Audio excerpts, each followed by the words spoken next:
Chapter 36. Act 2. Our first 2 days of travel were calm and pensive. Ronnie no longer exercised at dawn nor experimented with weird superfood smoothies. She did still invite me to watch teledramas with her in the evenings, but she now preferred shows featuring strong, independent women shunning men in favor of self-actualization. I was wise enough not to comment. I spent my days updating the boat log and trying to track our course. It was a hopeless endeavor. I was absolutely abysmal at navigation. After spending hours studying a book called Astronavigation for Idiots, the only thing I knew for certain was that we were headed northeast. The mist appeared on the third day. I was standing on the foredeck, daydreaming about becoming the youngest ever recipient of Nori's Explorer Reward, when a faint smudge appeared on the horizon. My heart sank. How had we reached the mist already? According to my research, a mist cloud lay 5 days' journey off Eridet's west coast. Was this part of the same cloud? That could mean we'd be sailing through mist for 50 straight days. Could we last that long? We had enough supplies, sure, but could we handle it mentally? I looked wistfully toward the afternoon sun shining brightly behind us. Then I went down to the galley to tell Ronnie the bad news. By the time we reached the mist an hour later, we were prepared. Like before, we set up camp in the main cabin near the guidance stone's pillar. We turned the cabin benches into beds and brought up everything we'd need from below deck: food, warm clothing, books. Ronnie even surprised me with a 10,000-piece jigsaw puzzle labeled Taco Cats in Space. "It's glow in the dark," she announced proudly.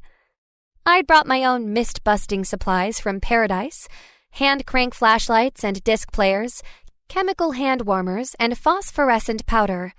I had no idea if any of them would work in the mist, but the scientist in me was excited to try. What I really wanted was more guidance stones.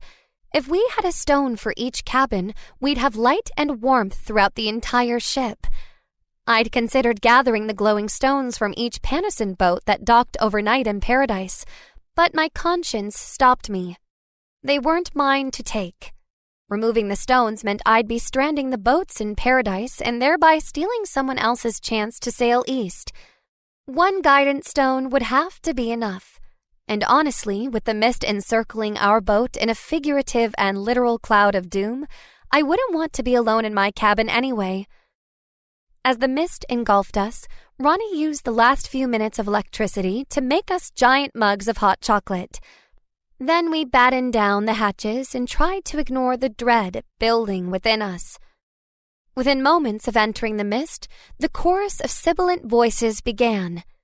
"You will never be as happy as you were on Paradise. Why did you leave? Only misery awaits you. Go back while you can, you fool.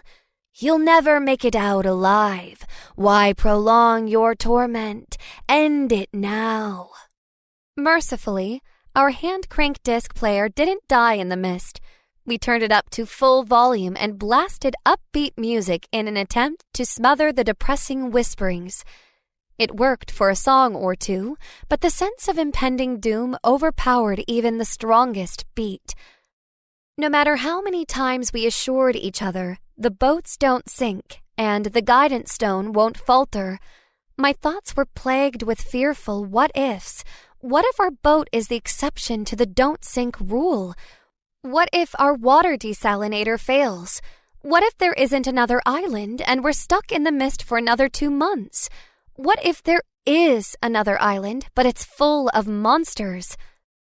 I didn't share my doubts with Ronnie. From the strained look on her face, she had plenty of her own. Occasionally, she'd excuse herself to go get some air. It was a ridiculous thing to say. The thick, dank air outside was significantly colder and more oppressive than the air within the cabin. But I didn't question her. Instead, I watched as she tethered herself and hurried over to the guidance stone's pillar. Her silhouetted body visibly relaxed as she touched it. I promised myself when I returned to Eridet, I'd take a guidance stone into an fMRI machine with me and see exactly how it affected the brain. Obviously, it made people feel better, but how? Ronnie and I passed the dark days by eating cold food, half-heartedly working on the Taco Cat puzzle, and developing pretty beefy biceps from cranking up the disc player every couple hours. The mist fought for our attention in its own erratic way. Sometimes it tried to scare us with dark, ominous shapes accompanied by deep, unearthly moans. Other times it tried to entice us with well-lit party yachts labeled Paradise or Bust, and always the whispering voices. We ignored it all, or to quote the Book of Panosyn, we heeded them not. It wasn't a pleasant journey, but between our preparations and the pillar's light, it was bearable. We never did manage to finish that Taco Cat puzzle. 8 days into the mist, I woke to a thin strip of pale gray light on the horizon. I tried not to get my hopes up. It could be a trick of the mist. It had generated lights before. But as the strip of light grew wider and the mist dissolved into splotchy clumps, I couldn't keep from smiling. Ronnie was still asleep. Once I was sure we were exiting the mist, I reached out to gently shake her awake, but then stopped. I had a better idea. I grabbed the disc player and selected a triumphant song played by a full symphony orchestra. Then I pressed play. A full brass fanfare blasted Ronnie awake. She jumped to all fours, eyes wild. "We did it!" I yelled over the music. "We're out of the mist!" I couldn't stop myself from twirling to the music and excitement. Ronnie tried to look grumpy about the bombastic wake-up call, but she couldn't hide the joyful light in her eyes. "About time," she huffed. "If I had to eat one more cold protein bar, I was going to jump overboard." I rushed outside to get a better view of the opening horizon. Then I promptly ran back inside to grab a jacket. Despite the early morning sun beaming brightly over the grayish ocean, the air outside was freezing. Was the chill a remnant of the mist, or had we traveled farther north than I'd thought? I surveyed the horizon. Nothing but ocean. Or wait, what was that distant smudge? A cloud or something more solid? I couldn't tell. All we could do was trust the guidance stone and wait. Ronnie and I used the newly restored electricity to make ourselves a hot feast of eggs and sausage and melted cheese on toast, coupled with chocolate chip waffles and warm, frothy drinks. We were in an excellent mood by the time we went outside and sighted land. It was immediately clear this was no small island. The hazy brown outline stretched across the entire horizon. We were still too far to make out anything other than its muted colors and rolling topography. "We can't be at the west coast already, can we?" Ronnie asked in disbelief. "We're not even close." I joined her at the foredeck railing. Eridet is still over 40 days away. "So this must be another island." Her brows furrowed in confusion. "But it's huge. I can't even see the edges of it. Did any of those books of yours mention a lost continent?" I shook my head. "Nothing but isles of the Eastern Sea," I quoted. "But religious texts aren't known for their clarity." Ronnie squinted at the emerging coastline. "I wonder if it's inhabited." Her answer became obvious as we approached. A tall, rugged mountain range rose up before us. Unlike the lush green mountains of Paradise, these mountains were gray monoliths of bare, weathered granite.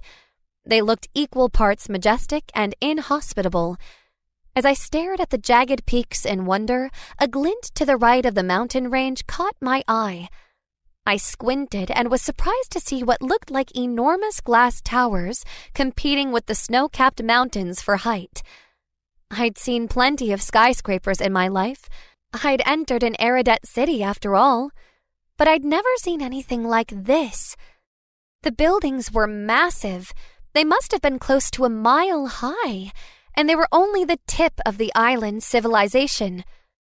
The land south of the mountains was covered in urban sprawl as far as the eye could see.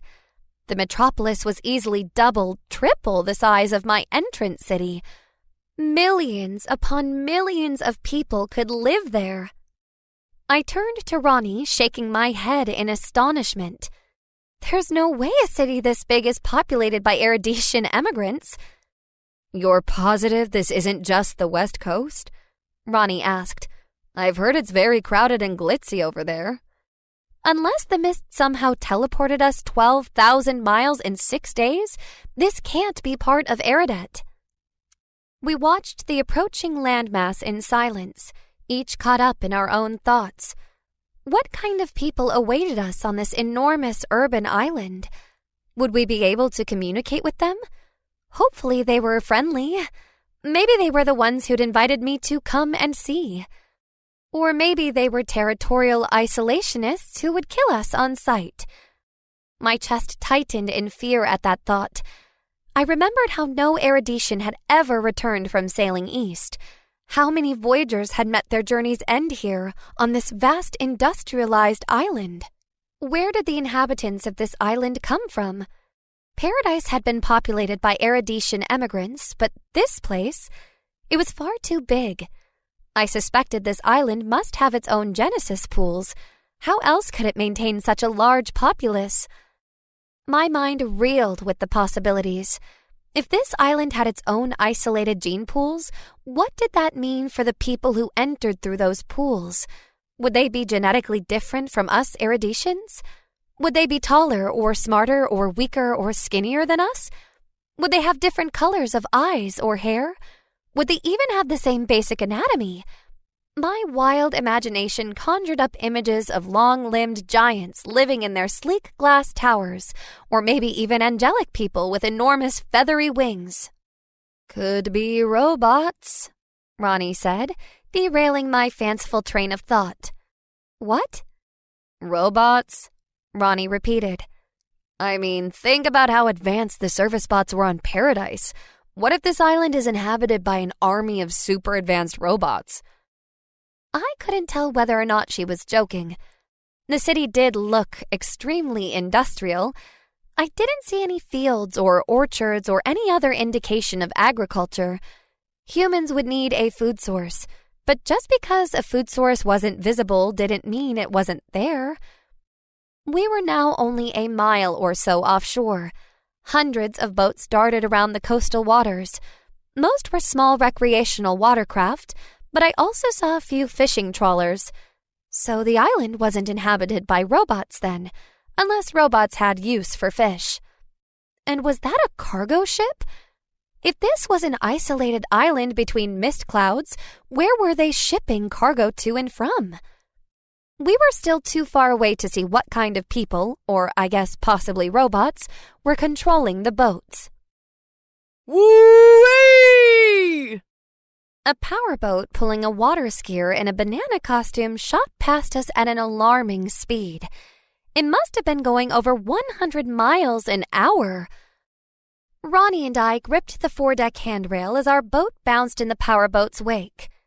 Did that guy look normal to you? I asked Ronnie. Absolutely not. She glared at the rapidly disappearing yellow streak. What kind of idiot goes that fast without a helmet? Maybe there's one built into the banana suit? I said wryly. I thought the figure in the banana suit had looked human. At least he'd had no extra limbs or wings sprouting out of his back. As for his high-speed water skiing in a banana suit, what's more fundamentally human than taking unnecessary risks for attention? An odd mix of disappointment and relief flooded me. It would have been exciting to find a genetically distinct species of humans, but I supposed it would be safer and easier to connect with the people on this island if we shared a common ancestor. Our boat headed toward a busy harbor southeast of the giant glass towers. We sailed past the recreational boats and saw many more normal-looking people doing normal-looking things: fishing, sunbathing, parasailing, wakeboarding. If I hadn't known better, I might have believed we were back in Eridet. I did notice two interesting things about the people. First, they definitely weren't using Nuyu. That was obvious from the older men's paunchy beer guts. Second, they appeared more racially cliquey than the inhabitants of Eridet and Paradise. Each boat we passed had its own separate group of homogenous people. To our right was a group of black wakeboarders. To our left was a group of white fishermen. In front of us was a group of brown women in bikinis doing what looked like a photo shoot with giant inflatable unicorns. I'd never seen such blatant segregation before. I wondered if it was voluntary or compulsory. Most of the boaters were too wrapped up in their own activities to notice our white double-hulled boat gliding silently by. But a few glanced up as we passed. Then they did a double-take. "Holy sard! There are people on that refuge boat!" squealed one of the bikini models. "Quick, snap a pic for Surfer!" I sheepishly waved as a dozen digi-screens pointed in our direction. Who or what in the world was Surfer? Was that the name of their leader? At least now we knew they spoke our same language. Our boat glided toward a beautiful marina. It was resplendent with gleaming fiberglass docks flanked by colorful flowers and perfectly trimmed shade trees. We sailed right past it. Our boat chose instead to turn northeast up a brackish estuary. As we continued up a narrowing river, the surrounding neighborhoods became less and less appealing.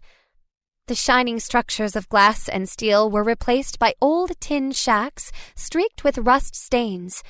Rotting rowboats floated half-submerged in greenish-brown sludge. A terrible smell assaulted my nose. I had a flashback of spraying out bedpans. Was there an open sewer line around here? Finally, the stone pier appeared before us. It had the same miniature lighthouse as the piers in Eridet City and Paradise. But that's where the similarities stopped. This stone pier was in total disrepair. Its base was coated in slimy green algae. Weeds grew through the cracks in its stones. Worst of all, it was boarded up. Our only path to land was blocked by a 20-foot wall of timber boards, steel screens, and barbed wire. Someone had spray-painted "Follow Your Dreams" on the wall with a big red "Cancelled" stamped over it. "I never knew I'd miss Harold and Cletus so much," Ronnie mumbled, eyeing the crumbling pier in disgust. I grunted in assent. My mind was already working through options. The scrappy wall jutted out about 8 feet to either side of the pier. Perhaps I could climb around it? If I slipped, I'd only fall into the river. That wouldn't be too bad. I looked down into the stinking greenish-brown muck below us. Okay, so it would be pretty bad, but I still had to try. "I'm going to go check out how sturdy that wall is," I told Ronnie. "Wait!" Ronnie disappeared into the cabin and returned waving bright yellow dishwashing gloves. "In case it's electrified." She offered me the thin rubber gloves. I hadn't thought of that. Would dishwashing gloves work against an electrical fence? I didn't know, but I slipped them on anyway. At least they'd protect me from touching anything gross. As I approached the wall, I plucked a few of the weeds growing up through the pier. When I was close enough, I tentatively touched the plants against the wall. They didn't sizzle or burst into flame. That was a good sign, right? I turned back to Ronnie, who now stood next to the boat. "I think it's safe," I told her. I dropped the weeds and knocked on the wall. It sounded discouragingly sturdy. I guessed climbing around it would be my best option. I felt around for handholds. The wall had plenty of them, uneven wooden planks, gaps between steel screens, and even an iron bar or two jutting out helpfully. As I ran my hand over the mismatched wall, I discovered a thin, straight groove running vertically from the ground. I followed the groove upward and discovered it formed a large rectangle. "There's a hidden door!" I called excitedly. I looked for a handle. There, it was hidden under the bright red E of the cancelled graffiti. I grabbed the small metal lever and pulled. The door didn't budge. I jiggled the handle up and down. Nothing. I frowned at the door and yanked on the handle with all my might. Nada. Frustrated, I kicked at the door. "Hey!" yelled an angry masculine voice. "Who's over there? No trespassing on the refuge dock!" I jumped and scrambled back to the boat as the door clicked and swung open. 2 men in bright purple uniforms burst through the wall. The one in front wielded what looked like a taser. I raised my hands in surrender. Ronnie folded her arms and glared. "What are you girls doing here?" yelled the man in front. "How did you get over the wall?"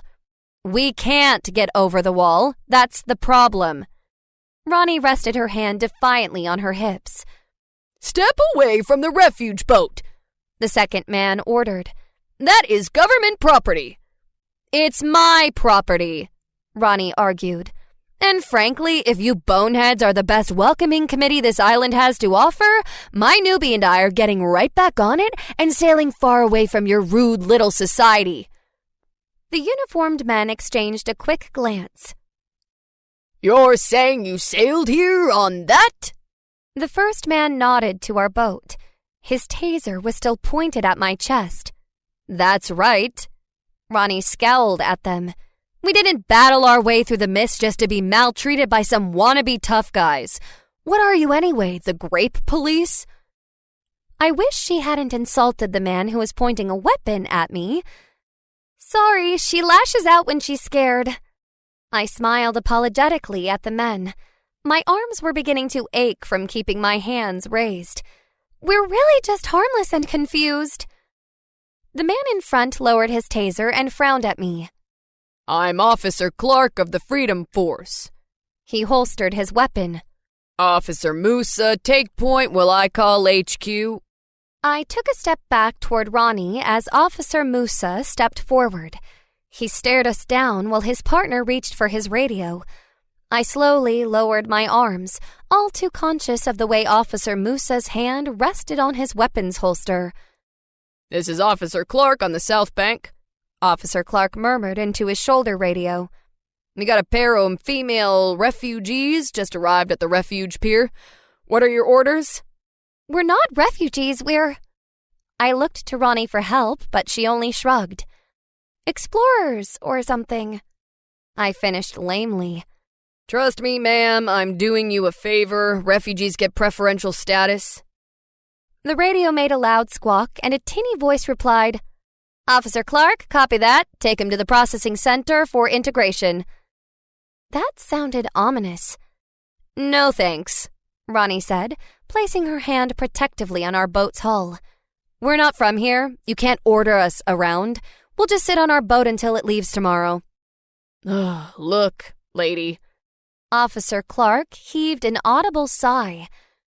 "I'm not gonna drag you off this pier, but if you want to step foot on Loud Aquarian soil, you'll have to visit the processing center. It's required for public safety." Loud Aquarian? I tested the strange word. Is that the name of this place? "This is the proud island of Loud Aquaria," Officer Musa said, breaking his silent streak. "You must be deeply relieved to arrive here, the greatest nation on the planet." "Not particularly," Ronnie sniffed. "So far, we've been nearly run over by a crazy guy in a banana suit, gawked at, dropped off at a crumbling pier surrounded by sewage sludge, and now some cops want to drag us off to a detainment center. You guys really need to up your tourism game." Officer Clark sighed again. "It's not a detainment center, ma'am. All they're gonna do is take a blood sample to make sure you're not carrying in any weird foreign viruses. You'll be back here on your boat by dinner." "That's it? Just a blood sample?" I looked to Ronnie for a reaction. I wanted to explore this island, to learn about its history and its people. Panosyn guided our boat here for a reason. There must be something we were supposed to come and see. A quick blood sample didn't seem too high a price to pay for answers, but I didn't want to go to the processing center alone. "That's it." Officer Clark nodded. "Until you inevitably decide to stay," Officer Musa added. "Then you will take the stress test." The stress test, Ronnie repeated slowly. Officer Clark looked like he wanted to kick his partner. Nothing to worry about, ma'am. That's just what we call the test our newbies take to see where they'll fit into society. It doesn't apply to you. Are you ready to be escorted to the processing center? I smiled hopefully at Ronnie. She looked at my eager face and sighed. This better not be how I die, she grumbled. Give me a sec to grab the guidance stone.